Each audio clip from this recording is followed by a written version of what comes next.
1993년 춘천의 산자락, 해맑은 웃음소리가 울려 퍼지던 촬영 현장이 갑자기 정적에 휩싸였다. 촉망받던 아역 배우 이준혁, 겨우 10살의 나이에 수많은 기대를 한 몸에 받던 아이가 촬영 도중 흔적도 없이 사라진 것이다. 아이를 찾아 헤매는 스태프들의 다급한 외침이 산속에 메아리 쳤고, 얼마 지나지 않아 화난 촬영장은 절망과 혼란의 아수라장으로 변했다. 그의 누나 김은희는 그날의 악몽을 생생하게 기억한다. 어린 나이에도 불구하고 동생을 지키지 못했다는 죄책감은 평생 그녀의 어깨를 짓눌렀고, 풋풋했던 어린 시절의 기억들은 순식간에 시들었다. 이 비극적인 사건은 춘천 전체를 충격에 빠뜨렸고, 시간이 흐르면서 미제 사건으로 분류되며 많은 이들의 기억 속에서 서서히 잊혀져 갔다. 2012년, 시간은 무려 19년이 흘렀다. 춘천의 한 깊은 산속, 평화롭던 등산로의 뜻밖의 발굴 작업이 시작되었다. 우연히 발견된 오래된 배낭 하나가 고요했던 산속을 발칵 뒤집어 놓았다. 먼지와 흙으로 뒤덮여 있었지만 왠지 모르게 내용물이 온전히 보존되어 있을 것 같은 미스터리한 분위기를 풍겼다. 이 배낭의 발견은 단순한 유류품 발견이 아니었다. 배낭은 마치 봉인된 시간 캡슐처럼 과거의 흔적들을 고스란히 담고 있었다. 산림청 직원들의 신고를 받고 출동한 경찰과 과학수사팀은 조심스럽게 배낭을 감식하기 시작했다. 그들의 얼굴에는 긴장감과 함께 어떤 불안한 예감이 스쳐 지나갔다. 이 배낭이 단순한 유실물이 아님을 직감적으로 느꼈기 때문이다. 배낭 안에서 발견된 물건들은 놀라웠다. 빛바랜 어린이용 장난감, 낡은 그림책, 그리고 1993년 달력이 끼워진 다이어리 한 권. 모든 물건이 마치 시간이 멈춘 듯 그 자리에 그대로 있었다. 특히 다이어리에는 준혁의 서툰 글씨로 빼곡히 채워진 일기들이 눈에 띄었다. 마지막 페이지에는 마치 급하게 쓴 듯 보이는 알 수 없는 낙서와 함께 아이의 절박함이 고스란히 묻어나는 듯한 그림이 그려져 있었다. 현장에 있던 모든 이들은 섬뜩한 기시감에 휩싸였다. 이 배낭이 단순한 소지품이 아니라 19년 전 미궁 속으로 사라진 아역 배우 이준혁의 것임을 직감할 수 있었다. 현장에는 숙연하고 무거운 침묵이 흘렀다. 이 소식은 곧바로 경찰청으로 전달되었고 미제 사건 전담팀에 배정되었다. 그 팀에는 이제 30대 후반이 된 베테랑 형사 김은희가 있었다. 그녀는 차분하게 보고서를 읽어 내려갔지만 1993년 춘천 어린이용 배낭이라는 단어들이 그녀의 심장을 강하게 때렸다. 보고서에 첨부된 배낭 사진을 보는 순간 그녀의 손이 미세하게 떨리기 시작했다. 배낭에 달린 낡은 인형 열쇠고리는 그녀가 준혁에게 직접 선물했던 것이었다. 그 순간 잊고 살았던 악몽 같은 기억들이 걷잡을 수 없이 밀려들어왔다. 19년 동안 애써 외면했던 깊은 상처가 다시 터져 나오며 그녀의 눈은 순식간에 붉어졌다. 김은희는 곧바로 현장으로 향했다. 춘천의 산 공기는 19년 전과 다를 바 없이 차갑고 쓸쓸했다. 그녀는 배낭이 발견된 지점을 멍하니 바라보았다. 그곳은 어릴 적 준혁과 자주 뛰어놀던 숲과 연결되어 있었지만 어딘가 음침하고 으스스한 기운이 감돌았다. 배낭은 이미 수거된 상태였지만 그 자리에는 여전히 준혁의 흔적이 남아있는 듯했다. 주변을 둘러보던 은희의 눈에 낡은 나뭇가지에 걸린 준혁의 이름이 새겨진 손수건 조각이 들어왔다. 너무나 오랜 시간이 지났음에도 불구하고 그 손수건은 마치 준혁이 그녀를 기다리고 있었던 것처럼 보였다. 그녀는 주저앉아 손수건을 움켜쥐고 말없이 눈물을 흘렸다. 그녀의 파트너 박지훈 형사는 그런 은희를 말없이 지켜보았다. 박 형사는 베테랑 중의 베테랑으로 감정보다는 논리와 증거를 중시하는 냉철한 인물이었다. 그는 은희의 깊은 슬픔을 이해했지만 동시에 이 사건이 단순한 감정 싸움이 아님을 알고 있었다. 은희 씨, 감정적으로 흔들리면 안 됩니다. 이 배낭은 새로운 단서예요. 이제부터 냉정하게 모든 것을 파헤쳐야 합니다. 그의 말은 차가웠지만 그 안에는 은희를 걱정하는 진심이 담겨 있었다. 은희는 박 형사의 말에 고개를 끄덕이며 눈물을 닦았다. 그녀는 단순히 동생의 배낭을 찾은 것이 아니라 19년 동안 잠들어 있던 과거의 악령이 깨어났음을 직감했다. 이 배낭의 발견은 단순한 유물 발굴이 아니었다. 그것은 19년 동안 잊혔던 비극적인 미스터리의 봉인을 해제하는 열쇠였다. 김은희에게 이 사건은 단순한 수사가 아니었다. 그것은 잃어버린 동생과의 마지막 재회이자 죄책감으로 점철된 자신의 삶에 대한 속죄였다. 그녀는 이 배낭이 단순한 소지품이 아님을 오히려 준혁이 남긴 마지막 메시지이자 진실을 밝힐 유일한 실마리임을 직감적으로 느꼈다. 이 배낭 안에 담긴 충격적인 진실이 무엇이든 간에 은희는 그것이 자신의 삶과 동생의 죽음에 대한 해답을 줄 것이라고 확신했다. 그녀는 이제 더 이상 과거에 갇혀 있지 않을 것이었다. 지금 이 순간 당신은 이 미스터리의 시작을 목격하고 있습니다. 춘천의 산속에서 발견된 낡은 배낭은 어떤 충격적인 진실을 품고 있을까요? 김은희 형사는 과연 19년 전 사라진 동생의 비밀을 밝혀낼 수 있을까요? 이 이야기에 대한 당신의 첫인상은 어떤가요? 댓글로 당신의 생각과 이 이야기를 어디에서 시청하고 있는지 알려주세요. 좋아요와 구독으로 춘천의 비밀 여정에 함께 해주세요. 김은희 형사는 배낭을 과학수사팀으로 가져갔고 철저한 감식을 요청했다. 배낭 속 내용물들은 마치 19년 전 시간이 멈춘 듯 고스란히 보존되어 있었다. 낡은 장난감, 빛바랜 그림책, 그리고 준혁의 일기가 담긴 다이어리. 이 모든 것들이 은희의 손에 닿자마자 그녀는 잃어버린 동생의 채취를 맡는 듯한 기시감에 휩싸였다. 특히 다이어리에는 준혁의 서툰 글씨로 그날그날의 단편적인 생각들이 기록되어 있었다. 마지막 장에는 찢어진 흔적이 있었고 의미를 알 수 없는 그림이 그려져 있었다.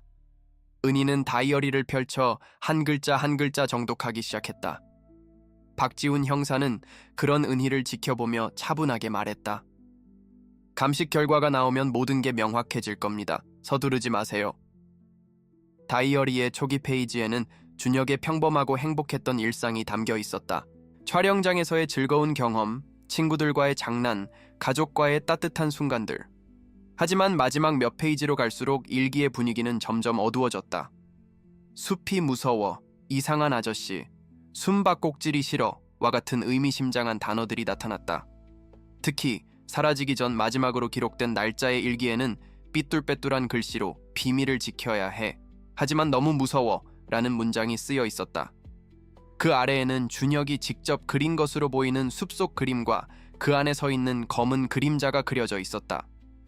은희는 그림을 보자마자 심장이 얼어붙는 듯한 공포를 느꼈다. 박지훈 형사는 배낭에서 발견된 지문과 머리카락 등 미세 증거물 분석 결과를 가져왔다. 배낭에서는 준혁 군의 지문 외에 성인 남성의 지문 일부가 발견됐습니다. 그리고 배낭 안쪽에선 알 수 없는 종류의 흙과 섬유 조직이 나왔습니다. 은희의 눈이 날카롭게 빛났다. 성인 남성의 지문이요? 어떤 종류의 흙이죠? 박 형사는 고개를 저었다. 흙은 이 지역에선 보기 드문 특이한 토양 성분입니다. 섬유 조직은 분석 중이고요. 이 알 수 없는 지문과 흙은 19년 전 사건에 제3자가 개입했음을 암시하는 중요한 단서였다. 은희는 다이어리 속 이상한 아저씨라는 문구를 떠올리며 미간을 찌푸렸다. 수사는 1993년의 촬영 현장으로 다시 돌아갔다. 은희는 당시 준혁이 출연했던 영화의 감독인 강 감독을 찾아갔다.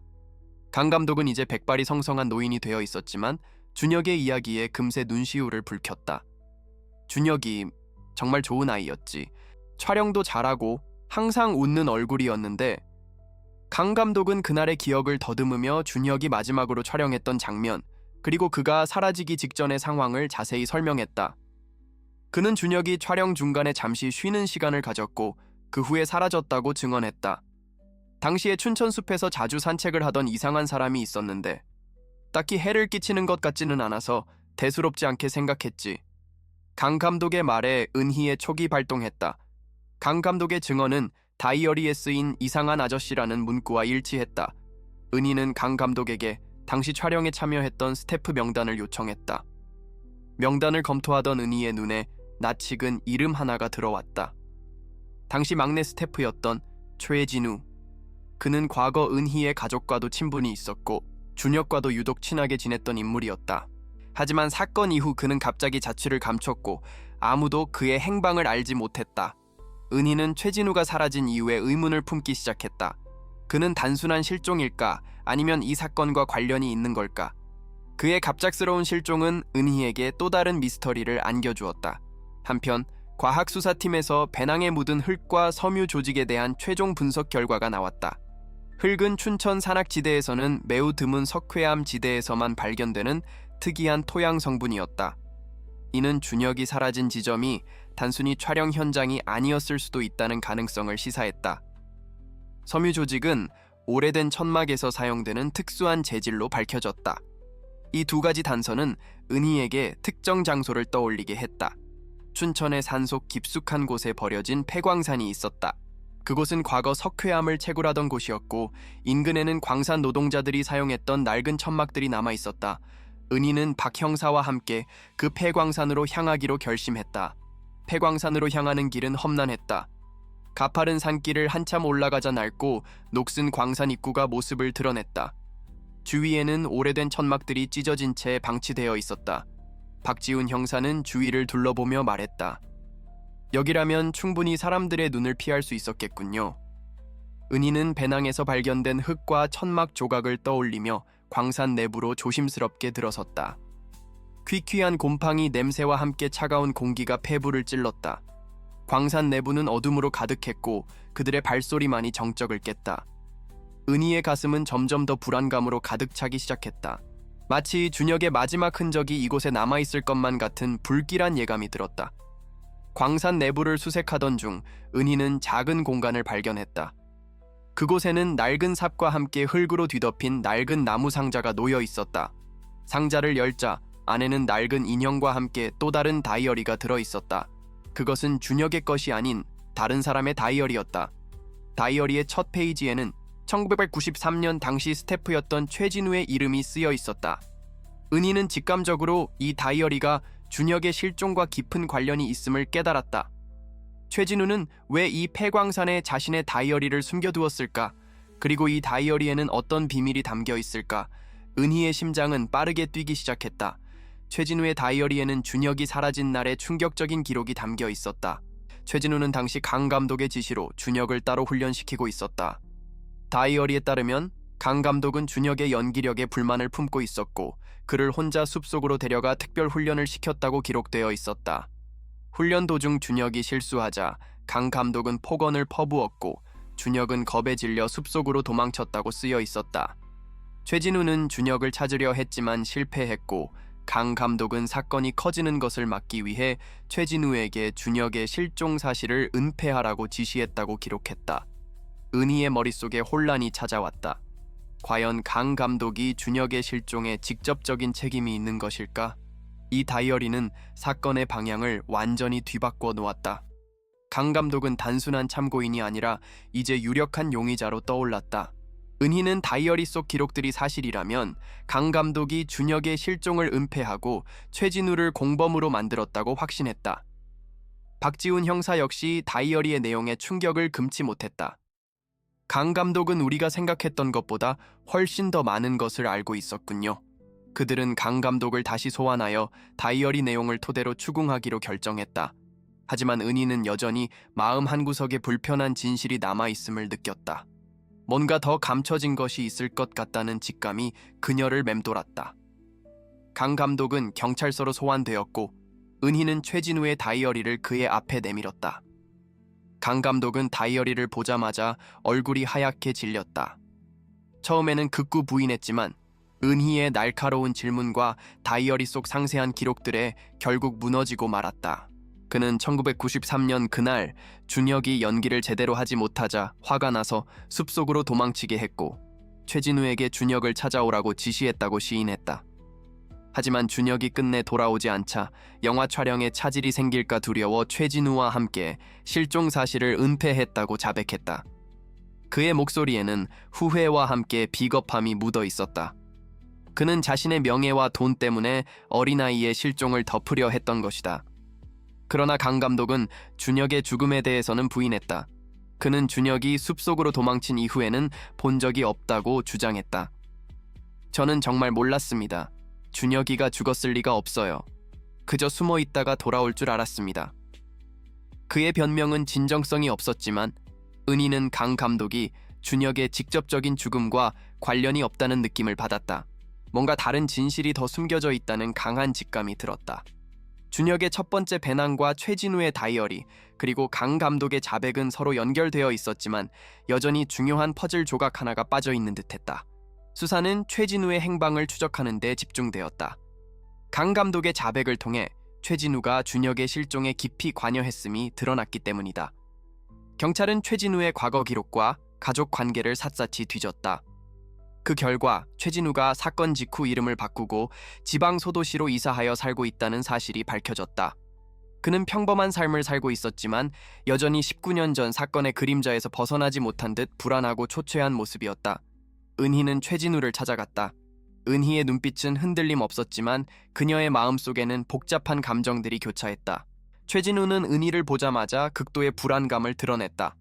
그는 처음에는 모든 것을 부인하며 강 감독의 자백이 거짓이라고 주장했다. 하지만 은희는 그에게 준혁의 배낭과 자신의 다이어리, 그리고 강 감독의 진술을 증거로 제시했다. 최진우는 결국 무릎을 꿇고 눈물을 쏟아냈다. 제가 다 말하겠습니다. 사실은 제가 준혁이를 만났습니다. 그의 고백은 충격적이었다. 그는 강 감독의 지시를 받고 숲속으로 도망친 준혁을 찾으러 갔고 실제로 준혁을 발견했다고 털어놓았다. 최진우의 증언은 19년 전 그날의 끔찍한 진실을 드러냈다. 그는 숲속에서 준혁을 발견했지만 준혁은 이미 심하게 다쳐 정신을 잃어가고 있었다. 준혁은 강 감독에게 맞았고 도망치다 넘어져 머리를 크게 다쳤다고 흐느꼈다. 최진우는 준혁을 병원으로 데려가려 했지만 준혁은 이미 의식이 희미해져 가고 있었다. 그는 준혁을 살리기 위해 최선을 다했지만 결국 준혁은 그의 품에서 조용히 숨을 거두고 말았다. 최진우는 너무나 두려웠고 강 감독에게 알리면 자신이 모든 책임을 뒤집었을 것이라고 생각했다. 그래서 그는 준혁의 시신을 폐광산 깊숙한 곳에 숨기고 모든 것을 은폐하기로 결심했다. 그의 목소리에는 깊은 죄책감과 후회가 묻어 있었다. 최진우는 준혁을 폐광산에 묻은 후 그의 마지막 유품인 작은 조약돌 하나를 가지고 있었다고 고백했다. 준혁은 죽기 직전 그 조약돌을 최진우에게 주며 이건 우리 둘만의 비밀이야 라고 속삭였다고 했다. 최진우는 그 조약돌을 19년 동안 자신의 목걸이 속에 넣어 다니며 준혁에 대한 죄책감을 안고 살아왔다고 말했다. 그는 은희에게 목걸이를 건네주었다. 은희는 조약돌을 손에 쥐는 순간 준혁의 따뜻한 온기가 느껴지는 듯했다. 조약돌은 단순한 돌멩이가 아니라 준혁의 마지막 유언이자 최진우의 고통스러운 비밀을 상징하는 것이었다. 박지훈 형사는 최진우의 진술을 토대로 폐광산에 대한 정밀 수색을 지시했다. 19년 만에 준혁의 시신이 발견될 가능성이 생긴 것이다. 은희는 복잡한 감정으로 폐광산 입구를 바라보았다. 동생의 죽음을 확인해야 한다는 두려움과 마침내 진실이 밝혀질 것이라는 기대감이 뒤섞여 그녀의 심장을 짓눌렀다. 최진우는 흐느끼며 19년 동안 매일 밤 준혁의 악몽에 시달렸다고 털어놓았다. 그는 이제라도 모든 것을 털어놓고 용서를 구하고 싶다고 말했다. 은희는 말없이 최진우를 바라보았다. 그의 죄책감은 너무나 분명했지만 그것이 준혁의 죽음을 정당화할 수는 없었다. 폐광산 수색 작업은 며칠 밤낮으로 이어졌다. 수색팀은 최진우가 지목한 지점을 집중적으로 파헤쳤다. 은희는 현장에서 모든 과정을 지켜보았다. 그녀의 눈은 붉게 충혈되어 있었지만 결코 눈을 떼지 않았다. 그녀는 19년 동안 쌓아온 모든 감정들이 폭발할 준비를 하고 있었다.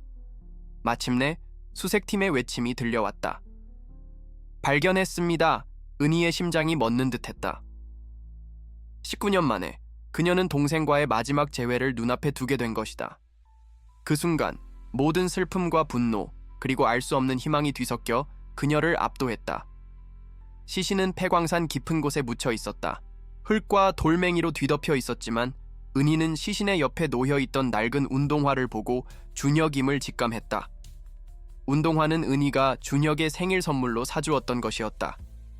시신은 오랜 세월이 흘러 백골 상태였지만 DNA 감식 결과는 준혁임을 명확히 확인해 주었다. 은희는 무릎을 꿇고 주저앉아 통곡했다. 19년 동안 그녀를 짓눌렀던 실종이라는 불확실성은 이제 죽음이라는 잔인한 진실로 바뀌었다. 하지만 동시에 그녀는 비로소 동생의 죽음에 대한 답을 찾았다는 안도감을 느꼈다. 그녀는 이제 더 이상 망설이지 않을 것이었다. 준혁의 유골은 수습되어 가족의 품으로 돌아왔다. 그의 부모님은 아들의 유골을 받아들고 오열했다. 19년 동안 아들이 살아있을지도 모른다는 한 줄기 희망을 붙잡고 살았던 그들에게 준혁의 죽음은 너무나 잔인한 현실이었다. 은희는 부모님을 말없이 안아주었다. 그녀는 더 이상 혼자가 아니었다. 가족의 슬픔은 너무나 컸지만 이제라도 진실을 알게 되었다는 작은 위안이 그들의 마음 한구석에 자리 잡았다. 준혁의 장례는 조용하고 엄숙하게 치러졌다. 많은 이들이 준혁을 기억하고 추모했다. 그의 죽음은 헛되지 않았다. 강 감독과 최진우는 준혁의 죽음과 실종 은폐 혐의로 기소되었다. 강 감독은 아동학대와 시신유기교사 혐의가 추가되었고 최진우는 시신유기와 증거인멸 혐의를 받았다. 법정에서 강 감독은 자신의 이기적인 욕심 때문에 어린아이의 목숨을 앗아갔다는 사실에 대해 뒤늦은 후회를 드러냈다. 최진우는 준혁의 마지막 순간을 회상하며 눈물을 흘렸다. 그 아이의 마지막 말을 아직도 잊을 수 없습니다. 비밀을 지켜줘. 그는 준혁의 마지막 부탁이 자신을 19년 동안 괴롭혔다고 고백했다. 법정은 침묵에 휩싸였다. 재판 과정에서 준혁이 가지고 있던 두 번째 배낭 속 충격적인 진실이 드러났다. 그것은 다름 아닌 준혁이 사라지기 직전 찍었던 휴대용 카메라였다. 카메라는 진흙으로 뒤덮여 있었지만 전문적인 복원 작업을 통해 내부에 담긴 영상들이 복구되었다. 영상에는 강 감독이 준혁에게 폭언을 퍼붓고 심지어 폭행하는 장면이 고스란히 담겨 있었다. 그리고 가장 충격적인 것은 준혁이 도망치다 넘어져 머리를 크게 다친 후 쓰러지는 장면까지 찍혀 있었다는 것이다. 이 영상은 강 감독의 변명을 일축하고 그의 잔인한 행동이 준혁의 죽음의 직접적인 원인이 되었음을 명확히 보여주었다. 카메라 속 영상은 준혁의 죽음이 단순한 사고가 아니었음을 증명하는 결정적인 증거였다. 강 감독은 준혁을 폭행하고 그 충격으로 준혁이 넘어져 죽음에 이르게 된 것이다. 그는 이 모든 진실을 19년 동안 숨겨왔던 수호자였다. 이 영상은 법정을 충격에 빠뜨렸고 강 감독은 더 이상 변명할 여지조차 없었다. 은희는 영상을 통해 동생의 마지막 순간을 직접 보게 된 것에 큰 충격을 받았다. 하지만 동시에 그녀는 마침내 모든 진실이 드러났다는 사실에 복잡한 감정을 느꼈다. 준혁은 마지막까지 자신을 찍는 카메라를 통해 진실을 기록하고 있었던 것이다. 은희는 사건의 모든 진실이 밝혀진 후 잠시 휴직을 내고 준혁의 폐광산 무덤을 다시 찾았다. 그곳은 더 이상 어둡고 음침한 곳이 아니었다. 햇살이 비치고 새들이 지저귀는 평화로운 장소로 변해 있었다. 그녀는 준혁의 유골이 안치된 납골 땅으로 향했다. 납골 땅에는 준혁이 생전에 가장 좋아했던 해바라기 한 송이가 놓여 있었다. 은희는 준혁의 사진 앞에서 한참을 서 있었다. 이제는 더 이상 준혁이 사라진 것에 대한 죄책감에 시달리지 않아도 되었다. 그녀는 동생의 마지막을 지켜주지 못했다는 슬픔은 여전했지만 진실을 밝혀냈다는 것에 대한 깊은 만족감을 느꼈다. 그녀는 준혁의 사진에 손을 얹고 나지막이 속삭였다. 준혁아, 누나가 너무 늦게 와서 미안해. 하지만 이제 모든 진실이 밝혀졌어. 편히 쉬렴. 그녀의 눈에서는 뜨거운 눈물이 흘러내렸지만 이제는 슬픔만이 아닌 안도감과 해방감이 섞인 눈물이었다. 19년 동안 그녀를 옥죄던 무거운 짐이 비로소 내려놓아지는 순간이었다. 박지훈 형사가 그녀의 옆에 다가와 어깨를 토닥였다. 수고했어요, 은희씨. 당신이 아니었으면 이 사건은 영원히 미궁에 빠졌을 겁니다. 은희는 고개를 들어 박 형사를 바라보며 희미하게 웃었다. 춘천의 평화로운 풍경은 여전히 아름다웠지만 이제 그 아름다움 뒤에는 비극적인 진실이 숨겨져 있다는 것을 많은 이들이 알게 되었다. 준혁의 이야기는 단순한 미제 사건이 아니라 진실이 아무리 깊이 숨겨져 있어도 결국에는 드러난다는 것을 보여주는 증거가 되었다. 지역 주민들은 준혁의 죽음에 애도를 표했고 그의 이름으로 작은 추모공원이 조성되었다. 그곳에는 준혁이 생전에 가장 좋아했던 해바라기들이 가득 심어져 있었다. 해바라기들은 마치 준혁의 밝은 웃음을 상징하듯 햇살을 향해 고개를 들고 있었다. 은희는 다시 일상으로 돌아왔지만 그녀의 삶은 이전과 완전히 달라져 있었다. 그녀는 더 이상 과거의 그림자에 갇히지 않았다. 그녀는 준혁의 죽음을 통해 얻은 교훈을 바탕으로 다른 미제 사건들을 해결하는 데 더욱 헌신하게 되었다. 그녀는 모든 피해자들이 준혁처럼 잊히지 않도록, 그리고 모든 진실이 반드시 밝혀지도록 노력했다. 그녀는 박지훈 형사와 함께 새로운 미제 사건에 뛰어들었고, 그녀의 눈빛은 더욱 강렬하고 결연하게 빛났다. 준혁의 죽음은 그녀에게 고통스러운 상처였지만 동시에 그녀를 더욱 강하고 의미 있는 삶으로 이끄는 원동력이 되었다. 최진우는 자신의 죄를 뉘우치고 속죄하는 마음으로 평생을 살아갈 것이라고 말했다. 강 감독은 자신의 죄에 합당한 처벌을 받게 될 것이었다. 준혁의 이야기는 잊혀가는 진실을 찾아 헤매는 모든 이들에게 희망을 주었고, 아무리 오랜 시간이 지나도 정의는 반드시 실현된다는 메시지를 전달했다. 춘천의 비밀은 단순한 실종 사건이 아니었다. 그것은 잃어버린 동심과 억압된 진실, 그리고 용서와 회복에 대한 깊은 성찰을 담고 있었다. 이 이야기는 앞으로도 많은 이들의 기억 속에 남아 진실의 중요성을 일깨워줄 것이다. 수색팀의 외침이 폐광산 내부에 울려 퍼지자 김은희의 심장이 격렬하게 요동쳤다. 19년. 그 시간 동안 그녀의 가슴을 짓눌렀던 거대한 바위가 마침내 움직이는 소리였다. 희미한 광산 랜턴 불빛 아래 흙더미 속에서 드러난 작은 유골은 차마 눈뜨고 볼 수 없을 만큼 참혹한 모습이었다. 하지만 은희는 그 유골 옆에 놓인 빛바랜 낡은 운동화를 보자마자 모든 것을 직감했다. 그것은 그녀가 준혁의 생일 선물로 직접 사주었던, 준혁이 가장 아끼던 운동화였다. 그 작은 신발 한 짝은 19년 동안 그녀를 괴롭혔던 죄책감과 슬픔, 그리고 한 줄기 희망을 한순간에 산산조각 냈다. 은희는 무릎을 꿇고 주저앉아 차마 소리내어 울지도 못하고 터져 나올 것 같은 비명을 억눌렀다. 박지훈 형사가 조심스럽게 은희의 어깨를 잡았다. 그의 얼굴에도 깊은 슬픔과 안타까움이 역력했다. 은희 씨, 진정하세요. 하지만 은희는 그의 말을 들을 수 없었다.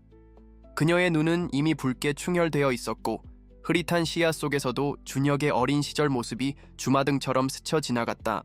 해맑게 웃던 준혁, 투정 부리던 준혁, 그리고 자신을 누나라고 부르며 따르던 사랑스러운 동생. 그 모든 기억들이 유골 앞에서 파편처럼 부서지는 듯했다.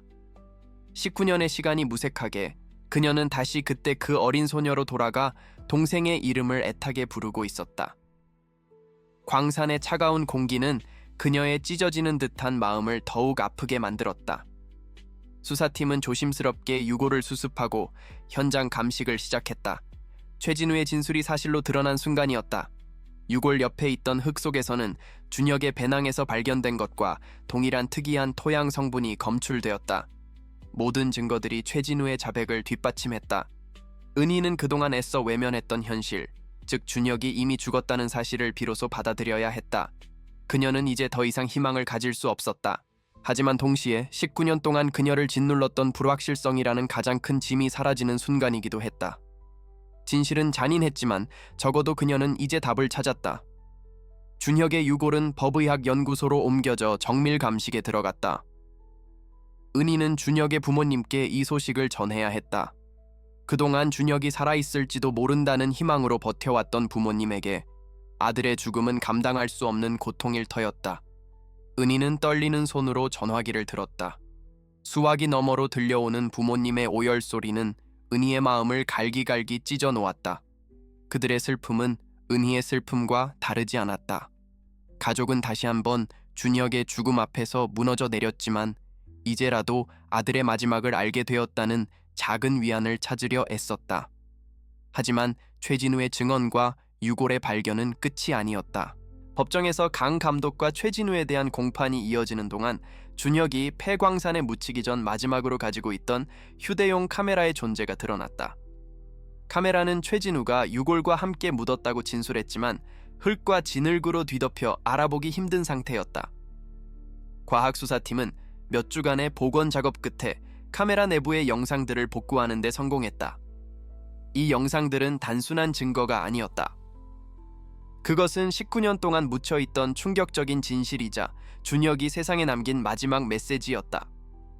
복구된 영상은 법정 스크린에 재생되었고 모든 이들은 숨죽이며 화면을 응시했다. 영상 속에는 1993년의 춘천숲이 생생하게 담겨 있었다. 그리고 카메라를 들고 환하게 웃고 있는 어린 준혁의 모습이 나타났다. 하지만 잠시 후 강 감독의 날카로운 목소리가 들려오고 화면 밖에서 준혁을 질책하는 소리가 들렸다. 이어 준혁이 연기를 제대로 못하자 강 감독이 분노하며 그에게 폭언을 퍼붓고 심지어 준혁의 뺨을 때리는 장면이 고스란히 찍혀 있었다. 법정은 충격과 분노로 술렁였다. 강 감독은 자신의 죄가 만천에 드러난 것에 경악하며 고개를 숙였다. 가장 충격적인 장면은 그 다음이었다. 강 감독에게 맞은 준혁이 겁에 질려 숲속으로 도망치다 발을 헛디뎌 돌부리에 걸려 넘어지는 모습이 영상에 담겼다. 준혁은 머리를 크게 부딪혔고 비명과 함께 정신을 잃고 쓰러졌다. 카메라는 그의 손에서 떨어졌지만 여전히 촬영 중이었고 최진우가 달려와 준혁을 흔들어 깨우려 했지만 준혁은 미동도 하지 않았다. 최진우의 절규와 함께 준혁이 숨을 거두는 듯한 마지막 순간까지 카메라에 기록되어 있었다. 이 영상은 강 감독의 무책임한 폭행이 준혁의 죽음의 직접적인 원인이 되었음을 명백히 보여주었다. 이 영상은 19년 동안의 미스터리를 단숨에 풀어버렸다. 충격적인 진실은 바로 강 감독의 잔인한 폭행이 어린 준혁의 목숨을 앗아갔다는 것이었다. 그리고 최진우는 그 끔찍한 진실을 은폐하기 위해 시신을 유기하고 침묵했던 비밀의 수호자였다. 강 감독은 더 이상 변명할 여지가 없었다. 그의 모든 거짓말은 준혁이 남긴 마지막 기록 앞에서 무너져 내렸다. 은희는 스크린 속 동생의 마지막 모습을 보며 오열했다. 그녀는 준혁이 죽기 직전까지 진실을 세상에 알리려 노력했다는 사실에 가슴이 찢어지는 듯했다. 동시에 그녀는 동생의 용기에 경외감을 느꼈다. 마침내 모든 진실이 빛을 보게 된 순간이었다. 법정은 강 감독에게 가장 높은 형량을 선고하며 그의 죄를 엄중히 물었다. 그의 잔혹한 폭행과 진실 은폐는 결코 용서받을 수 없는 범죄였다. 최진우 역시 시신 유기와 증거 인멸에 대한 책임을 지고 형벌을 받게 되었다. 재판 결과는 19년 동안 억울하게 죽음을 맞이한 준혁의 영혼에 작은 위안이 되었고 김은희와 그의 가족에게는 오랫동안 기다려온 정의가 실현되는 순간이었다. 비록 준혁이 다시 돌아올 수는 없었지만 적어도 그의 죽음에 대한 진실이 세상에 밝혀졌다는 사실에 모두는 깊은 안도감을 느꼈다. 그들의 오랜 고통과 슬픔이 조금이나마 해소되는 순간이었다. 김은희는 준혁의 유골을 춘천의 한 평화로운 언덕에 안장했다. 그곳은 햇살이 잘 들고 준혁이 생전에 가장 좋아했던 해바라기들이 가득 피어나는 곳이었다. 은희는 준혁의 납골비를 어루만지며 나지막이 속삭였다. 이제 정말 편히 쉬어, 준혁아. 누나가 널 지켜주지 못했지만 마지막까지 진실을 밝혀냈어. 그녀의 눈에서는 더 이상 슬픔의 눈물이 아닌 안도감과 복잡한 감정이 뒤섞인 눈물이 흘러내렸다. 19년 동안 그녀를 짓눌렀던 무거운 죄책감은 이제 조금이나마 덜어진 듯했다. 그녀는 여전히 준혁을 그리워하겠지만 더 이상 과거의 그림자에 갇혀 살지 않을 것이었다. 박지훈 형사는 은희의 옆에서 말없이 그녀를 지켜보았다. 그는 은희가 이 사건을 통해 얼마나 큰 고통을 겪었는지 누구보다 잘 알고 있었다. 이 사건이 당신에게 큰 의미가 있었을 겁니다. 이제는 스스로를 용서하고 앞으로 나아가세요. 그의 따뜻한 위로에 은희는 희미하게 미소를 지었다. 준혁의 사건은 그녀의 삶을 완전히 바꾸어 놓았다. 그녀는 이제 모든 미제 사건의 피해자들을 자신의 동생처럼 여기며 진실을 밝히는데 모든 것을 바치겠다고 다짐했다. 준혁의 죽음은 그녀에게 깊은 상처를 남겼지만 동시에 그녀를 더욱 강하고 확고한 경찰관으로 성장시켰다. 춘천의 아름다운 산과 호수는 여전히 평화로웠지만 이제 그 고요함 뒤에는 19년 전의 비극적인 진실이 숨겨져 있다는 것을 많은 이들이 알게 되었다. 준혁의 이야기는 지역사회에 깊은 울림을 주었고 잊혀가는 미제 사건들에 대한 관심을 다시 불러일으켰다. 사람들은 준혁의 이름을 기억하고 그의 죽음이 헛되지 않았음을 기렸다. 작은 추모 공원에는 준혁을 상징하는 해바라기들이 매년 피어나 마치 준혁의 영혼이 여전히 그곳에 머물며 세상을 밝히고 있는 듯했다. 그의 이야기는 진실의 소중함과 정의의 중요성을 일깨우는 살아있는 교훈이 되었다. 김은희는 다시 경찰 복귀 후 미제 사건 전담팀에서 더욱 활발하게 활동했다. 그녀는 준혁의 사건을 통해 얻은 교훈을 바탕으로 냉철한 분석력과 깊은 공감 능력으로 수많은 난제들을 해결해 나갔다. 그녀는 모든 사건 뒤에 숨겨진 인간적인 고통을 이해했고 피해자들의 목소리를 대변하기 위해 끊임없이 노력했다. 박지훈 형사는 그녀의 든든한 조력자로 때로는 이성적인 조언을, 때로는 따뜻한 격려를 아끼지 않았다. 그들은 함께 미제 사건의 어둠을 헤치며 잊혀진 진실을 찾아 나서는 정의의 수호자가 되었다. 춘천의 비밀은 단순한 살인 사건이 아니었다. 그것은 시간 속에 묻혀있던 진실이 결국에는 드러난다는 강력한 메시지를 전달한다. 또한 사랑하는 사람을 잃은 이들의 깊은 슬픔과 그 슬픔 속에서도 한 줄기 희망을 찾아 나아가는 인간의 강인함을 보여준다. 이 이야기는 우리에게 죄책감과 용서, 그리고 정의의 가치에 대해 깊이 생각하게 만든다. 비록 준혁의 삶은 짧았지만 그의 죽음은 많은 이들에게 진실의 중요성을 일깨우고 어둠 속에서도 빛을 찾아 나서는 용기를 주었다. 이 이야기는 앞으로도 오랫동안 기억될 것이다.